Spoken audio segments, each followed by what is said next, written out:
Selamat malam pemirsa, sudah 40 hari tragedi Kanjuruhan berlalu.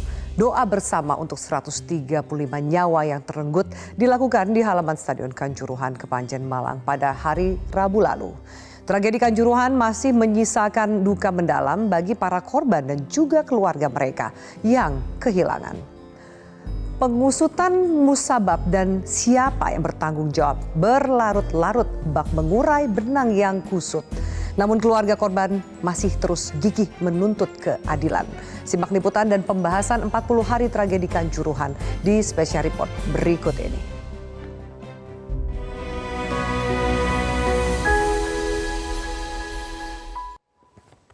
Pemirsa, Rabu malam lalu ribuan Aremania memadati halaman Stadion Kanjuruhan Malang untuk berdoa bersama memperingati 40 hari terjadinya tragedi Kanjuruhan. Tangisan keluarga korban meninggal dalam tragedi Kanjuruhan mengiringi doa bersama ini. Sebanyak 135 bendera merah putih dikibarkan setengah tiang, berjejer di lokasi acara doa bersama peringatan 40 hari tragedi Kanjuruhan. Jumlah bendera ini sama persis dengan jumlah korban meninggal dalam tragedi ini. Pengibaran bendera setengah tiang merupakan ungkapan duka yang mendalam untuk mengenang 135 jiwa yang terenggut dalam tragedi kemanusiaan itu. Ribuan Aremania larut dalam kehusuan memanjatkan doa dan tahlil bagi para korban. Tidak hanya Aremania, hadir juga perwakilan beberapa supporter klub sepak bola seperti dari Gresik, Lamongan, Semarang, Surabaya, bahkan Jakarta.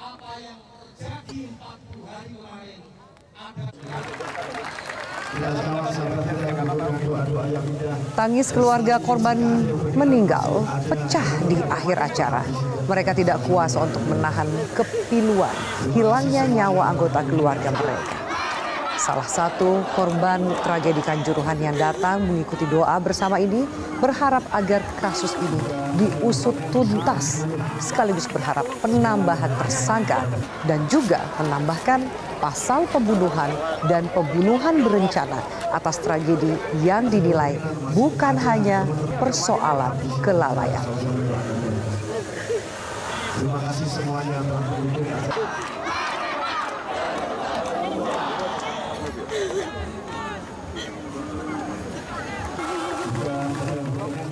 Berbagai cara ditempuh para keluarga korban tragedi Kanjuruhan untuk menuntut keadilan. Salah satunya dilakukan oleh keluarga dari korban jiwa atas nama Natasha dan Naila yang mengajukan ekshumasi untuk memastikan gas air mata sebagai penyebab kematian kedua korban.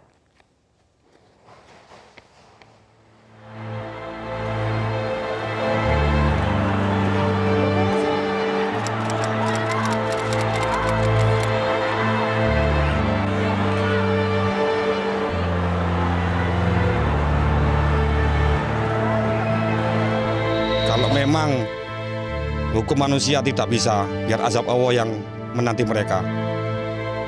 Dia tidak membuat kerisuan, tapi kenapa ditembak itu, Mas? Sakit, Mas. Lihat-lihat saudara-saudara tuh.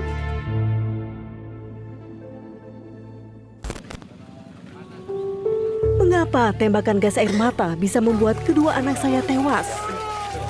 Paling tidak itu adalah salah satu pertanyaan di benak Devi atau Yulfitri yang kehilangan kedua putrinya, Natasha Debbie Ramadhani usia 16 tahun dan Naila Debbie Anggraini usia 13 tahun serta mantan istrinya akibat tragedi Kanjuruhan yang terjadi pada Sabtu 1 Oktober lalu.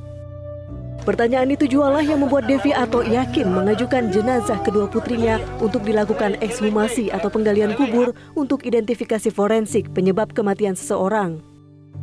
Devi yakin anak-anaknya meninggal dunia akibat racun dalam gas air mata yang ditembakkan polisi ke arah supporter. Makanya saya bismillahirrahmanirrahim, saya merelakan Natasha dan Naila untuk diotopsi agar terungkap semua pelaku-pelakunya dan hukum berat. Kalau memang hukum manusia tidak bisa, biar azab Allah yang menanti mereka. Allahu Akbar.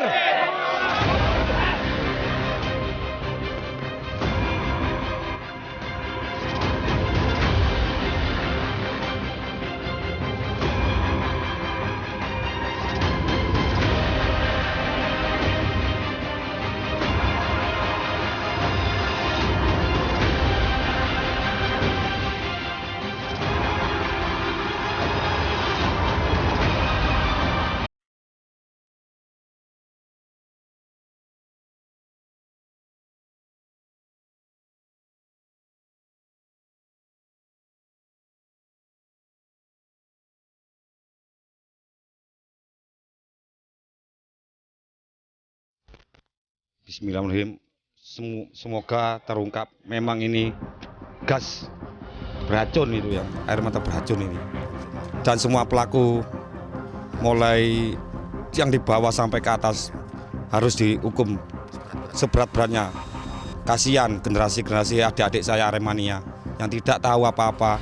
Dia hanya ingin mendukung bola, tim kesayangan mereka. Dia tidak anarki, dia tidak membuat kerisuan. Tapi kenapa ditembak itu Mas? Sakit Mas. Lihat-lihat saudara-saudara itu minta tolong. Sudah keadaannya, waduh. Tidak tega Mas. Dan pemirsa, kita sudah tersambung dengan Devi atau Yulfitri, ayah dari 2 putri yang menjadi korban meninggal dunia di tragedi Kanjuruhan. Selamat malam, Sam Devi. Selamat malam, Mbak. Ya, Sam Devi, kami kembali mengucapkan turut berduka cita. Kami merasakan kehilangan yang begitu besar, Sam Devi. Sebagai seorang ayah yang harus kehilangan 2 putri tercinta. Dan sekarang sudah 40 hari dari tragedi Kanjuruhan. Apa yang mau Anda sampaikan mewakili perasaan kehilangan keluarga korban? Ya, saya sebagai seorang ayah dari kedua putri saya, Natasha dan Naila, ya ingin mendapatkan keadilannya seadil-adilnya, Mbak. Dan juga buat semua korban-korban meninggal maupun korban luka Aremanita agar bisa mendapatkan keadilan yang seadil-adilnya, Pak, di negara Indonesia ini, Pak. Sam Devi, dari 40 hari tragedi Kanjuruhan, bagaimana perjalanan Anda dari kejadian sampai saat ini untuk mencari keadilan minimal untuk 2 putri Anda? Ya, pertama kali saya mau lapor ke pihak polisian, itu tidak boleh. Ya, terus dari 2 hari, 3 hari, itu kan saya sudah putus asa, Pak. Saya sudah mau makan, sudah 3 hari tidak makan, Pak. Saya tidak terima dengan kematian kedua buah hati saya, Pak. Terus saya didatangi oleh perangkat desa saya, terus dibilangin ini mau dapat donasi dari Pak Presiden Jokowi di RSA Malang itu, Mbak. Nah itu saya berpikir, oh mungkin saya bisa curhat dan bisa mengutarakan keinginan saya di depan seorang presiden, seorang bapak negara. Saya mungkin ini jalan saya untuk mendapatkan bantuan hukum. Kan ini kan yang melakukan aparat-aparat dari kepolisian ataupun aparat dari pemerintahan atau aparat dari apalah, memang aparat yang terlibat di dalam stadion Kanjuruhan itu, Mbak. Itu. Saya ini rakyat kecil, Mbak. Rakyat kecil, saya tidak mempunyai kekuasaan. Dan gimana, Mbak, kalau waktu itu saya berpikir kalau saya bisa ketemu sama Pak Jokowi, mungkin saya bisa mengutarakannya. Dan alhamdulillah waktu itu saya duduk di belakang di RSA itu, terus sama sekretaris negara itu duduk ke depan. Terus saya itu bicara dengan Pak Jokowi. Pak Jokowi, saya mohon keadilan dari sampean. Tolong hukum anak-anak sampean, petugas-petugas negara yang telah membantai anak saya dan Aremania. Bisa dihukum dengan seberat-beratnya. Dan Bapak Jokowi, ya akan saya bantu pengurusannya. Itu respon dan janji dari Presiden Jokowi. Janji di depan semua keluarga korban di RSA waktu itu. Iya. Saya memang menagih janji dari Bapak Presiden. Sampai sekarang saya tagih janjinya. Sam Devi, Anda pernah awalnya mengizinkan untuk melakukan otopsi atas jenazah 2 putri Anda. Lalu kemudian berubah pikiran. Sebenarnya apa yang terjadi? Beredar informasi ada intimidasi bahkan teror. Bisa Anda ceritakan mengapa kemudian akhirnya otopsi itu batal dilakukan dan sekarang kembali akhirnya Anda memberikan izin dan sudah dilakukan, kita tinggal menunggu hasilnya. Ya, waktu itu pertama kali saya kan berjuang sendirian, Mbak. Ini saya merasakan, ini saya berjuang sebagai seorang ayah menuntut keadilan atas pembantaian kedua putri saya dan mantan istri saya. Nah, saya juga tidak tahu untuk gimana caranya. Mungkin waktu itu media, saya punya pikiran, oh mungkin media bisa bantu saya. Dan saya juga mencari LBH yang bisa saya percaya. Nah, terus waktu itu saya ketemu sama pengacara saya sekarang ini, Pak Imam Hidayat.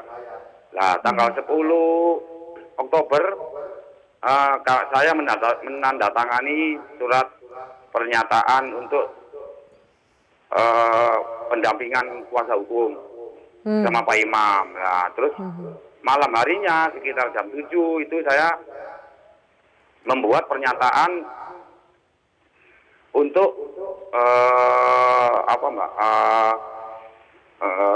mengajukan otopsi. Saya buat tulisan tangan itu setelah saya menandatangani pendampingan hukum oleh LPSK, Mbak. Nah, terus setelah menandatangani pendampingan hukum oleh LPSK, terus saya membuat pernyataan untuk mengajukan otopsi pada sekitar jam 8 malam itu selesai. Terus itu belum cuma saya aja, Mbak, terus belum ada saksi dari kakak saya itu Novi Lailani itu belum tanda tangan, cuma ada namanya.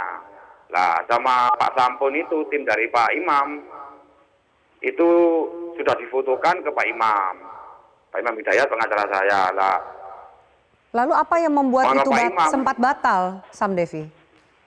Lah itu kan dilaporkan katanya ke TGPIF kata Pak Imam. Nah, terus pada pagi harinya jam 8 pagi itu saya sudah ditelepon sama Babin Kartipmas di tempat saya, Mbak. Katanya saya dicari kepolisian Resort Panjen. Ya, saya ditanyakan pagi itu, terus saya waktu itu masih kerja. Terus waktu itu kepolisian itu pergi ke Wajak, ke rumahnya mantan istri saya itu, kan namanya Andi itu, ke sana katanya. Terus siang harinya ke rumah saya, Pak. Ada beberapa tim dari kepolisian Kepanjen mendatangi saya, menunjukkan bahwa saya ini kok berani-beraninya mau mengajukan otopsi terhadap kedua anak saya. Nah, dengan membilang ya ada unit dari Kepanjen itu menyebutkan daerah dari kepolisian. Iya. Apa diminta untuk membatalkan niat Anda melakukan otopsi saat itu? Tanggal 12-nya datang lagi, Pak. Datang lagi tanggal 12-nya.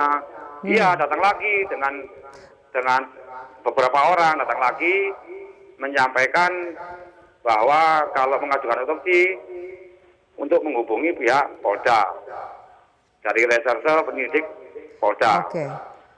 Ya, dan tanggal 13-nya, tanggal 13, 14 itu saya banyak teror, Pak. Apakah teror masih terjadi hingga saat ini, Sam Devi, sampai kemudian Anda akhirnya mengizinkan untuk kedua kalinya untuk proses ekshumasi kepada dua almarhumah putri Anda? Masihkah ada teror itu? Waktu itu tanggal 17 Oktober saya mencabut untuk otopsi untuk kedua anak saya karena pertimbangan keselamatan keluarga saya, kakak saya, orang tua saya. Iya. Karena saya sudah kehilangan 2 orang putri, masa mau kehilangan keluarga lagi. Saya mencabut. Anda mengalah. Saya mengalah, saya menyerah. Iya. Karena waktu itu tidak didampingi kuasa hukum dan pihak dari Aremania, Mbak. Saya menyerah. Baik. Nah, Baik.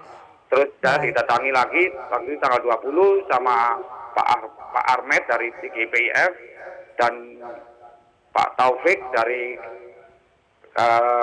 Reserse Polda Jatim ke rumah saya untuk menanyakan Baik. kalau mau otopsi, tidak apa-apa. Nah, Sam terus Devi, tanggal 22 tanggal Silahkan 22 dilanjutkan. Oktober saya membuat pernyataan untuk kesediaan saya dilakukan otopsi terhadap kedua anak saya ya, dan disaksikan oleh pengacara saya. ya. Sam Devi, apa keyakinan Anda sebagai seorang ayah yang untuk kedua kalinya memberikan izin melakukan otopsi atau ekshumasi kepada dua almarhumah putri Anda? Apa keyakinan yang Anda miliki, hasil yang diharapkan dari proses otopsi yang kedua ini untuk membuka dan menuntaskan pengusutan kasus tragedi Kanjuruhan, Sam Devi? Ya, karena waktu itu pihak kepolisian memberi statement bahwa kematian di Kanjuruhan itu karena terinjak-injak, karena kehabisan oksigen. Itu saya bantah, Pak. Saya nggak terima, Pak. Saya nggak terima sama sekali karena kematian kedua anak saya itu. Si Natasha itu dari sini, Pak, dari dada sampai punggung itu hitam dan kebiru-biruan, Pak. Ya, sini keluar darah, terus hidungnya juga keluar darah, sudah seperti avatar itu, Mbak. Di avatar itu, Mbak. Seperti mumi itu, Mbak. Terus si Naila itu, si adiknya dari sini ke atas keluar busa hijau kuning itu, Mbak. Keluar busa, Mbak. Dan berbau amoniak di bajunya, terus di celananya itu keluar kotoran dan bau amis air kencing itu, Mbak. Saya membantah, makanya saya nggak terima kalau anak saya dibilang itu terinjak-injak atau kehabisan nafas, saya nggak terima. Ini dibantai, di genosida anak saya, Mbak. Baik. Lalu setelah nanti hasil dari ekshumasi keluar, langkah apa yang akan Anda tempuh? Ya, saya kemarin bilang sebelum dilakukan otopsi, kemarin kan didatangi oleh Pak Taufik dari Reskrim Polda Jatim itu dan didampingi oleh LPSK dan pengacara saya. Dan mohon ini tim forensiknya itu independen, Pak. Mohon. Ini anak saya sudah saya relakan untuk otopsi. Jangan dibuat kelinci percobaan. Ini hasilnya harus terbuka, Pak, transparan. Kalau memang racun dari gas air mata, ya racun gas air mata, jangan dibuat mainan, Pak. Ini menyangkut 134 korban yang lainnya yang meninggal, Pak. Ini mungkin mereka menjadi contoh buat mereka, Pak. Baik, Sam Devi, saya pastikan bahwa sambil menunggu nanti proses atau hasil ekshumasi keluar, apakah berarti Anda dan keluarga merasa aman, tidak ada lagi intimidasi dan teror yang datang kepada Anda dan keluarga? Ya, merasa terancam, Pak, karena pelaku-pelaku pembunuhnya kan masih berkeliaran, Pak. Masih enam tersangka itu. 6 tersangka, Eksekutornya, aktor intelektualnya masih berkeliaran, Pak. Masih bebas bersenang-senang di luar, Pak. Itu yang membuat bahaya, Pak. Iya. Apakah karena hanya 6 tersangka dan juga yang pasal yang dikenakan adalah pasal kelalaian, mendorong Anda untuk juga melaporkan aparat dengan pasal pembunuhan berencana? Kemudian bagaimana Anda sampai terpikir untuk membuat laporan ke Polres Malang dan memasukkan pasal pembunuhan serta pembunuhan berencana dalam laporan Anda?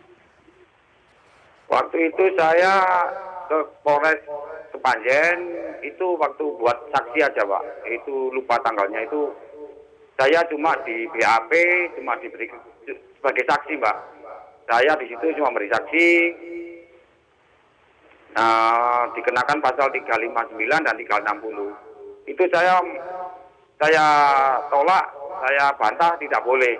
Karena itu katanya penyidikan untuk kepolisian. Nah, itu kan saya nggak terima, Mbak. Kalau kelalaian cuma hukuman 5 tahun, terus cuma kena denda Rp4.500. Ya saya berani, Mbak, kalau dihukum 5 tahun, saya tembak pakai gas air mata itu, petugas-petugasnya saya turut duduk di tribun itu, Pak. Saya berani dihukum 5 tahun. Saya tembak itu, Pak. Artinya rasa keadilan itu belum didapatkan oleh Anda dan keluarga dari korban yang lain dalam proses Loh, ya, hukum ini? sangat tidak saya dapatkan, Pak. Nggak terima, Pak. Kalau kelalaian, saya membunuh orang, saya tabrak kan kelalaian, Pak. Sangat ringan sekali, Pak. Nah, ini sudah direncanakan, Pak. Sudah bawa senjata dari markas, sudah siap untuk menembak. Saya gitu, Pak. Dan kemarin saya bertekad, tanggal 9 kemarin, saya didampingi LPSK, didampingi pengacara, Pak Imam Hidayat, dan didampingi Sekber, Omanto Baret. Saya mengajukan tuntutan tentang pasal pembunuhan berencana, dan saya kasih tuntutan itu dengan pasal 338 dan 340, Mbak. Karena pembunuhan berencana, Mbak. Baik. Mewakili keluarga Anda dan juga keluarga yang menjadi korban dalam tragedi Kanjuruhan, apa yang mau Anda sampaikan sambil menanti hasil dari proses ekshumasi dan juga ujung dari proses hukum ini, Pak Devi? Ya, saya mohon, ayolah berani kita untuk melawan ketidakadilan ini. Ya memang berat, yang kita lawan ini gajah, Pak, para bintang, Pak. Tapi kalau demi keadilan, mungkin Tuhan bisa membantu kita, Pak. Jangan takut, Pak. Coba itu. Ini demi nyawa-nyawa Aremania yang ada di Kanjuruhan. Kasihan, Pak. Mereka, mungkin saya yang bisa mengungkapkan dari para arwah-arwah yang ada di Kanjuruhan, Pak. Baik. Samdeni, terima kasih banyak untuk keberanian dan semangat Anda. Kita kawal terus dalam pengusutan sampai tuntas tragedi Kanjuruhan ini. Terima kasih. Salam hangat untuk keluarga Anda. Selamat malam. Pemirsa, kita lanjutkan pembahasan usai jeda di mana laporan Napaktilas 40 hari tragedi Kanjuruhan akan kami hadirkan sesaat lagi. Tetaplah bersama kami.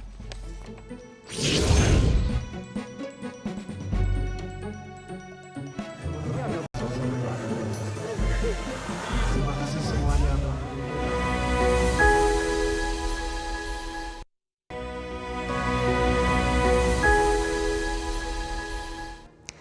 Tragedi Kanjuruhan, pemirsa, bukanlah tragedi biasa. Bisa Anda bayangkan, 135 nyawa melayang dalam kerusuhan pasca pertandingan Arema FC kontra Persebaya 1 Oktober lalu.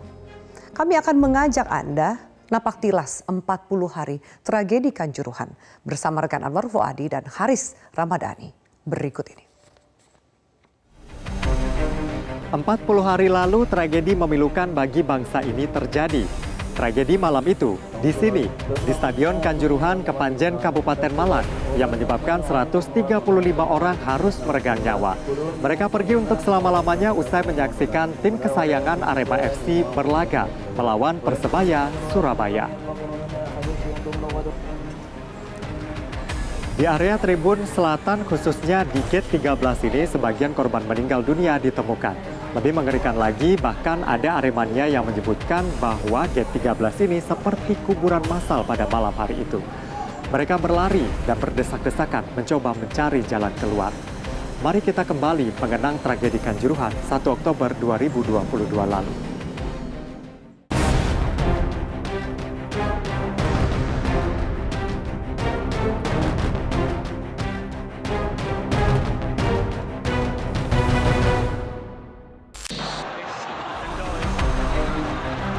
Oktober 2022, tragedi Kanjuruhan bermula dari tembakan gas air mata oleh aparat yang membuat para penonton di stadion berdesakan untuk keluar.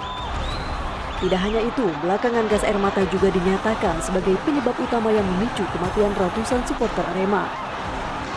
Pintu stadion menjadi saksi betapa kekerasan aparat kala itu berujung ratusan nyawa melayang. Yang tersisa kemudian hanyalah tangis dan duka mendalam. Salah satu korbannya adalah Faikatul Hikmah, supporter Arema usia 22 tahun, asal Jember, Jawa Timur. Makanya waktu di dalam stadion saya udah cari-cari, nggak ada, udah keluar asap itu. Apa itu? Terus ketemunya bagaimana? Ketemunya sudah di gedung. Ditelepon sama teman saya, ada di gedung, sudah ditutupi sama ruko kayaknya. Isak tangis juga menyesakkan rumah duka korban Mundi Latiful Ihsan di Magetan, Jawa Timur. Kabarnya malam itu kronologinya meninggalnya itu mungkin kena gas air mata gontok-gontokan itu, posisi tribun dia. Salah satu penonton yang kehilangan nyawa adiknya menyebut gas air mata ditembakkan oleh aparat ketika banyak penonton turun untuk memberikan dukungan bagi pemain yang ketika itu kalah. Pemain itu minta maaf sama supporter karena kan sudah itu penonton turun itu tidak buat onar sebenarnya, cuman beri support kepada pemain. Semakin hari korban terus bertambah. Farzah Dwi Kurniawan menjadi korban ke-135 dalam tragedi Kanjuruhan. Farzah menghembuskan nafas terakhirnya pada Minggu malam 23 Oktober 2022. Lewat sudah 40 hari pasca tragedi Kanjuruhan terjadi, keadilan pun masih dinanti. Keluarga korban berharap kasus ini diusut setuntas-tuntasnya. Ya pemirsa, sehari setelah malam kejadian, tepatnya pada 2 Oktober 2022, Presiden Joko Widodo menggelar konferensi pers di Istana yang memberikan instruksi kepada tokoh dan juga pejabat negara yang berkaitan langsung dengan tragedi Kanjuruhan. Presiden Joko Widodo juga membentuk tim gabungan independen pencari fakta atau TGIPF yang diketuai langsung oleh Menko Polhukam Mahfud MD. Kurang dari 1 bulan bekerja, TGIPF pun mengeluarkan rekomendasinya.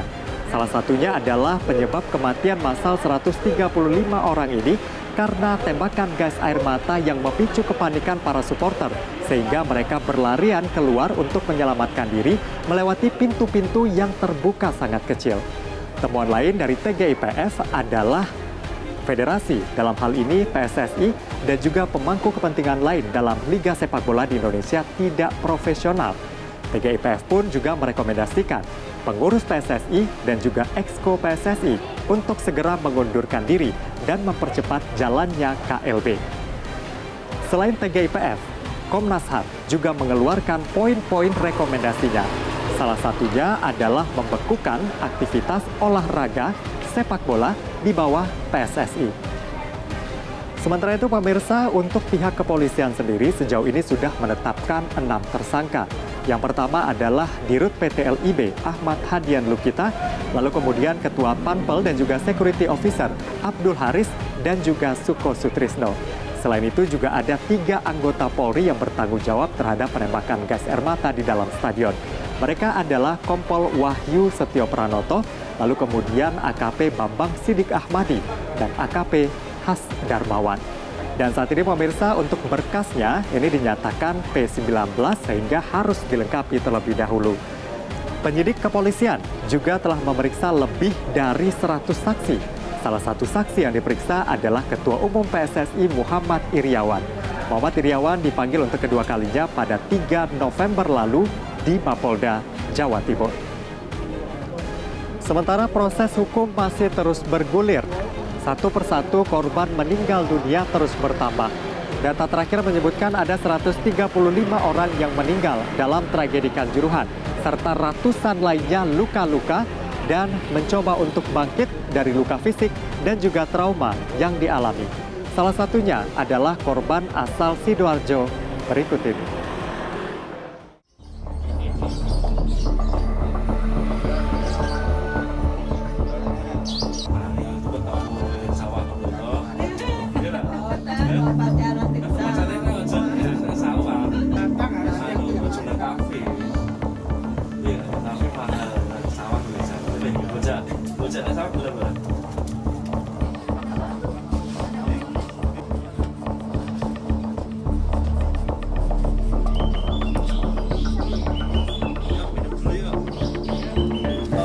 Dari lihat hasil atau rekam medik yang sudah ada, memang ini memang hanya karena ada pembekakan aja di otak, ya, karena ada pembekakan otak membutuhkan waktu penyembuhan yang memang membutuhkan waktu adalah terutama dalam hal untuk memori.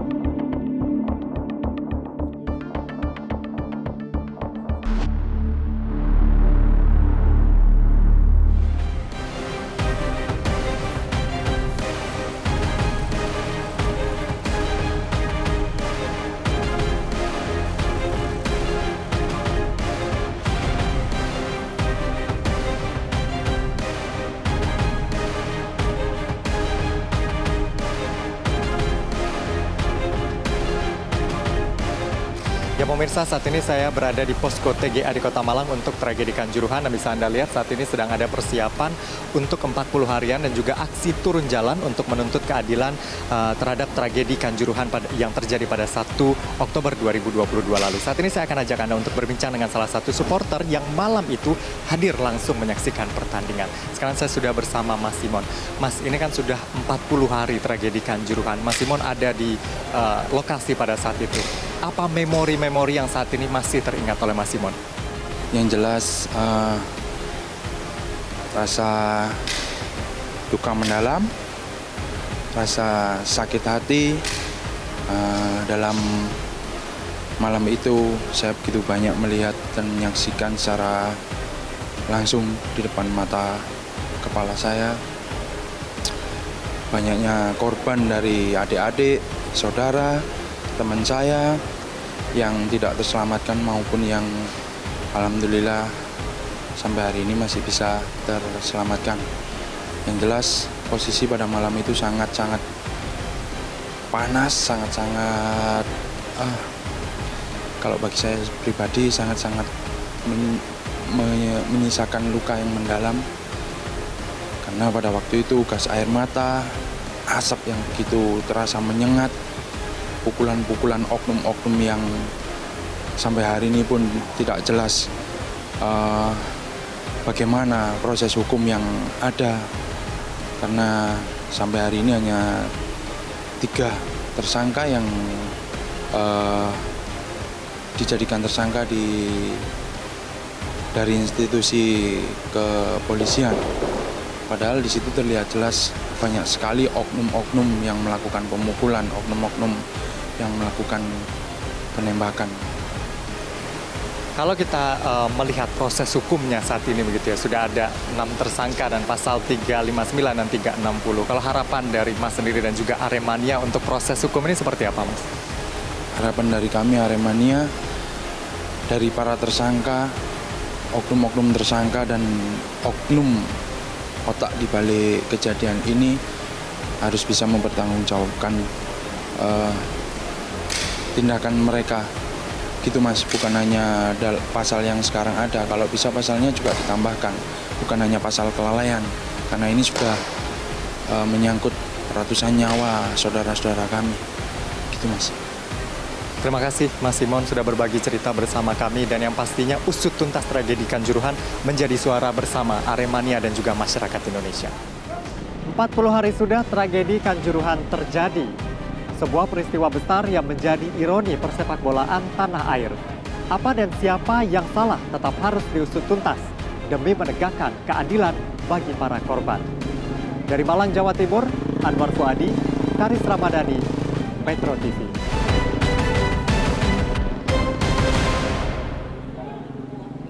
Lalu pemirsa, PR apa saja yang belum diselesaikan setelah 40 hari tragedi Kanjuruhan? Kita akan membahasnya bersama Akmal Marhali, Koordinator Save Our Soccer, dan Ketua Komisi 10 DPR RI, Saiful Huda, sesaat lagi. Halo Mas Akmal, selamat malam. Terima kasih sudah hadir. Thank you.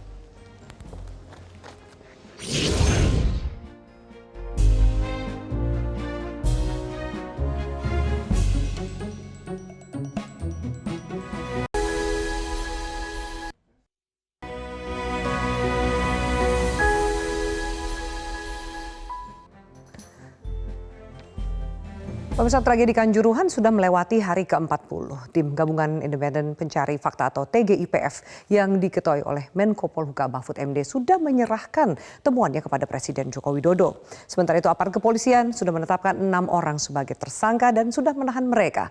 Namun di sisi lain Aremania dan khususnya para korban dan juga keluarga korban masih terus berjuang menuntut keadilan. PR apa saja yang masih tersisa untuk mengusut tuntas tragedi yang merenggut 135 nyawa itu.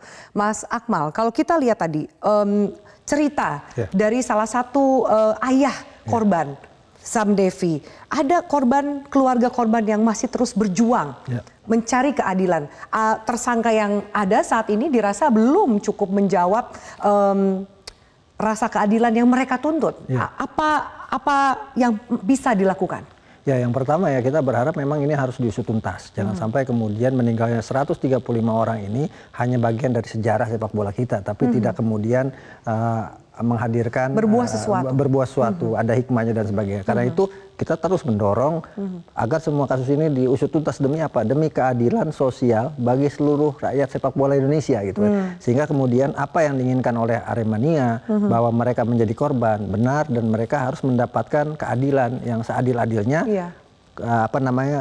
Masalah hukum yang secepat-cepatnya diselesaikan, jangan sampai kemudian lamban penyelesaiannya sehingga orang merasa ada sesuatu yang tidak terselesaikan dalam Anda kasus merasa ini. sebagai juga anggota dari tim TGIPF itu, bagaimana proses hukum? Bagaimana Anda menilai rekomendasi yang dihasilkan dari pencarian fakta dengan proses hukum 6 tersangka lamban dan berputar-putarkah? Ya, kalau kita melihat sejauh ini ya sangat lamban ya berjalannya ya. Hanya 6 orang, sudah 40 hari hanya 6 orang yang menjadi tersangka. Sementara kasus ini kan kesalahan kolektif, dosa berjamaah, banyak pihak yang terlibat dalam kasus ini yang seharusnya apabila penyidik melakukan penyidikan dengan cepat, transparan dan akuntabel itu akan banyak yang terkena sanksi. Salah satunya contohnya misalnya sepak bola ini kan tragedi ini terjadi karena ada sepak bola gitu kan. Sehingga yang bertanggung jawab dalam sepak bola siapa? PSSI di negara kita. Dan itu diatur misalnya di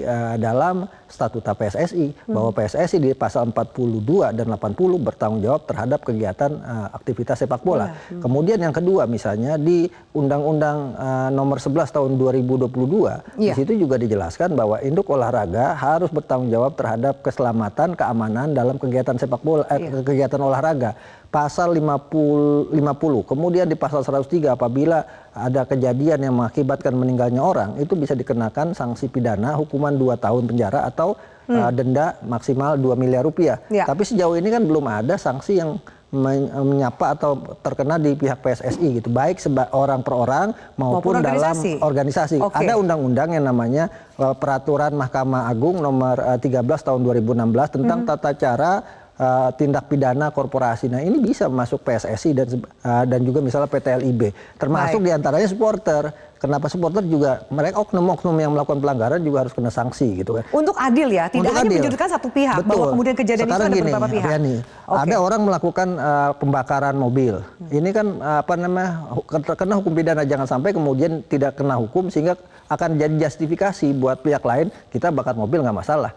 Kenapa? Karena di Kanjuruhan saja tidak terkena sanksi pidana. Kemudian melakukan pengrusakan fasilitas umum. Kita nggak apa-apa melakukan kerusakan fasilitas umum. Kenapa? Di Kanjuruhan tidak ada hukumannya. Ini kan akan jadi mengganggu stabilitas hukum Indonesia. Oke, baik. Pak Saiful, saya akan ke Anda sebagai Ketua Komisi 10 DPR RI. Lalu apa yang bisa dilakukan? Apakah masih sampai saat ini ada pihak keluarga korban yang mungkin menyampaikan aspirasi dan keinginan mereka kepada Komisi 10? Karena tadi mengingat wawancara saya sebelumnya dengan salah satu keluarga korban yaitu Pak Devi Ato menyampaikan, ayo jangan takut, mungkin masih banyak keluarga korban yang bingung atau merasa takut untuk menyampaikan aspirasi dan kehendak mereka atas hilangnya nyawa dari keluarga mereka. Pak Saiful. Masih sampai hari ini Komisi 10 masih menerima berbagai aduan menyangkut soal tragedi Kanjuruhan ini. Nah, karena itu kita support penuh, kita dukung peringatan 40 hari tragedi Kanjuruhan. Sudah mulai terus suara-suara dari teman-teman korban terus disampaikan secara terbuka, baik yang mengalami intimidasi, yang mengalami kesendirian dalam proses ini, tidak merasa tidak ditemani dan seterusnya. Di mata Komisi 10, Mbak Afriani, memang ada 3 catatan penting yang saya kira perlu kita sampaikan sebagai peringatan kita 40 hari tragedi Kanjuruhan. Yang pertama, sejak dari awal kita ingin Undang-Undang nomor 11 tahun 2022 terkait dengan keolahragaan nasional kita minta ditegakkan setegak-tegaknya. Karena di dalam undang-undang itu cukup jelas siapa yang harus bertanggung jawab dan apa konsekuensi pidananya. Itu yang pertama. Yang kedua, sampai hari ini Komisi 10 juga masih menunggu follow up tindak lanjut dari rekomendasi baik dari TGIPF maupun rekomendasi dari Komnas HAM. Saya kira TGIPF dan Komnas HAM sudah memberikan rekomendasi yang cukup detail dan sudah bisa memotret apa yang sedang terjadi, tragedi yang sangat luar biasa itu, dan harus diusut tuntas bagaimana tuntutan para korban dan supporter dalam peringatan 40 hari tragedi Kanjuruhan. Yang ketiga, Komisi 10 punya komitmen sama dengan semua publik pencinta bola kita. Kita tidak ingin peristiwa Kanjuruhan menjadi angin lalu dan tidak menjadi momentum perbaikan. Dan pada konteks ini, jujur harus diakui, pasca 40 hari sangat berasa betul suasananya makin melambat, tidak malah ada proses percepatan. Nah, karena itu kita akan terus kawal ini dari hari ke hari dan memastikan supaya 3 hal itu bisa terlaksana dengan baik. Karena sekali lagi jangan sampai peristiwa korban nyawa yang 135 orang ini menjadi momentum yang sia-sia dan tidak menjadi momentum perbaikan untuk masa depan sepak bola kita. Baik, Pak Saiful, tadi juga disampaikan bahwa 6 tersangka yang saat ini sudah ditahan masih kurang memenuhi rasa keadilan dari masyarakat, khususnya bagi korban dan juga keluarga. Ada tim gabungan Aremania menyebut ada 60 korban dari tragedi Kanjuruhan yang akan melapor ke Mabes Polri dengan pasal pembunuhan berencana termasuk kekerasan pada anak-anak. Apakah ini bisa membuat peringatan yang baru atau gelombang yang baru agar situasi yang melambat ini bisa mendapatkan dorongan untuk dipercepat? Apa tanggapan Anda, Pak Saiful? Semua tuntutan yang semangatnya mencari keadilan, saya kira harus kita dorong. Karena itulah fakta dan bukti objektif yang harus terus disuarakan. Yang tidak boleh kan para korban lalu merasa tidak berani untuk menyuarakan. Negara kita negara demokrasi dan supremasinya hukum, artinya semua apa yang menimpa kita dan merasa keadilan belum bisa kita dapat, saya kira semua proses dan saluran politik bisa terus kita lakukan. Baik. Tadi Anda menyebut ada undang-undang keolahragaan. Apa sanksi yang sebenarnya bisa menjerat? Termasuk juga rekomendasi dari TGIPF adalah pengurus PSSI untuk mengundurkan diri. Betul. Kita tahu Februari nanti akan ada KLB. Nanti kita akan lanjutkan pembahasan di mana KLB itu apakah bisa menjadi momentum atau hanya lagu lama dengan kaset yang baru. Tetaplah bersama kami.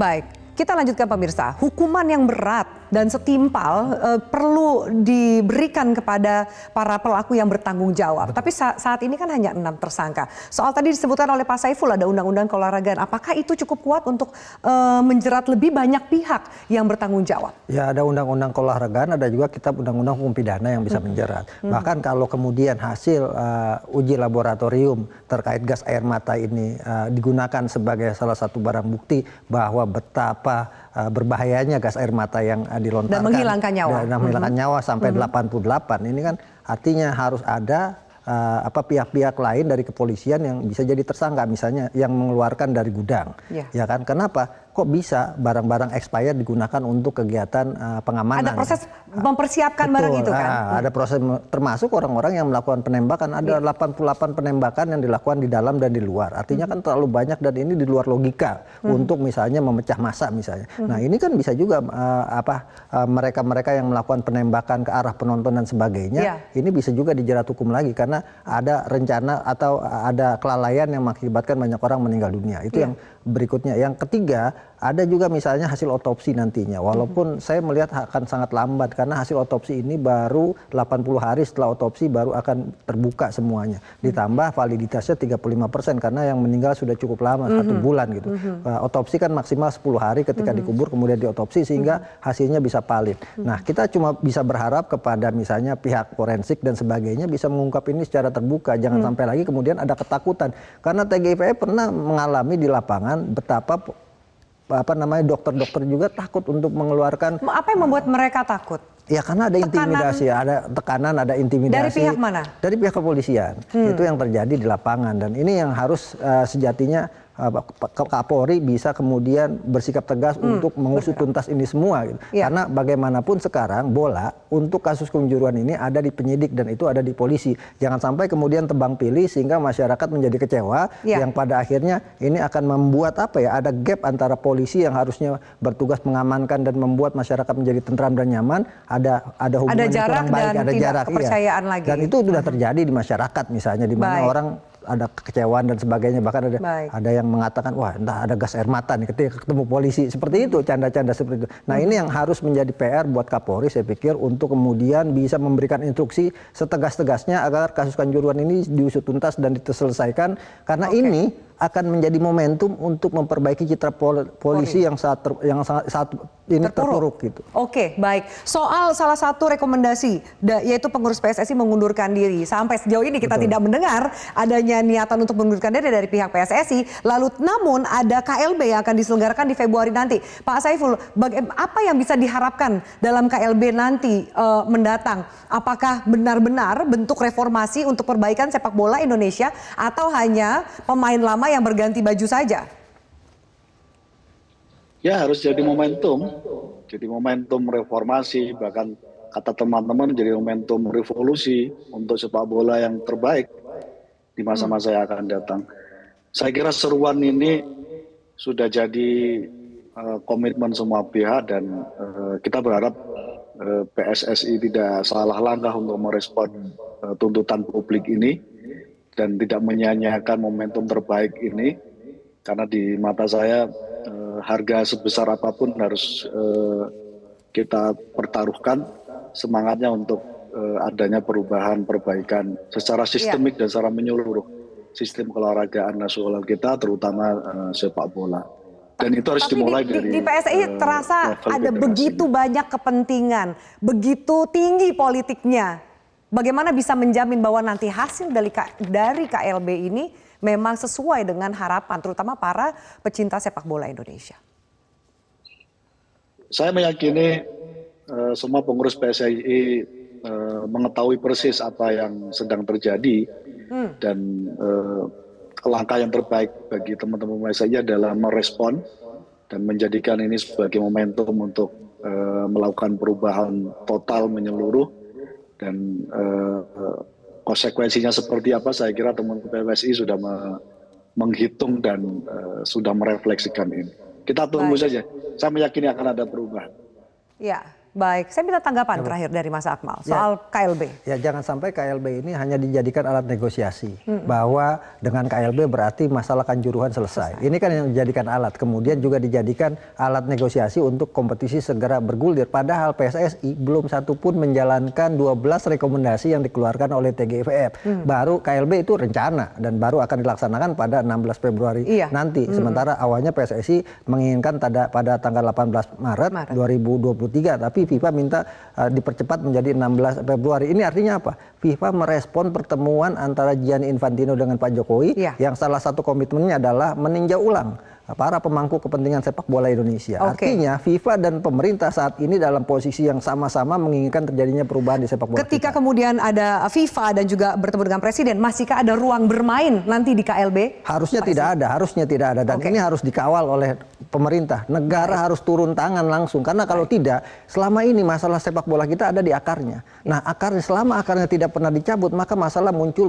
Kita pernah di-ban pada 2015, tapi penyelesaiannya tidak tuntas. Akhirnya apa? Ada 135 orang meninggal dunia. Apakah ini akan menjadi perjalanan sepak bola kita? Masalah terus gitu. Yang kita harapkan dari sepak bola kita adalah prestasinya, bukan masalahnya. Baik, jangan sampai catatan berdarah ini hanya menjadi angin lalu saja. Kita kawal bersama, begitu banyak pekerjaan rumah setelah 40 hari dari tragedi Kanjuruhan. Kita harapkan ada titik terang untuk mencari keadilan seterang-terangnya. Baik, terima kasih banyak Pak Amal dan Pak Saiful Huda. Terima kasih untuk waktu Anda dan pemirsa.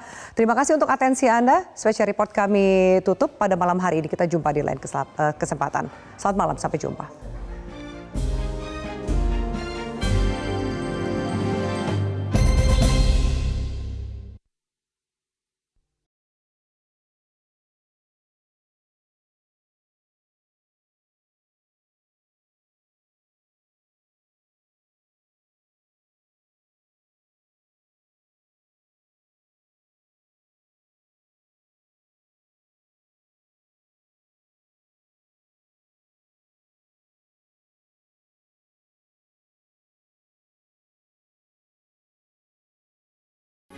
Metro TV.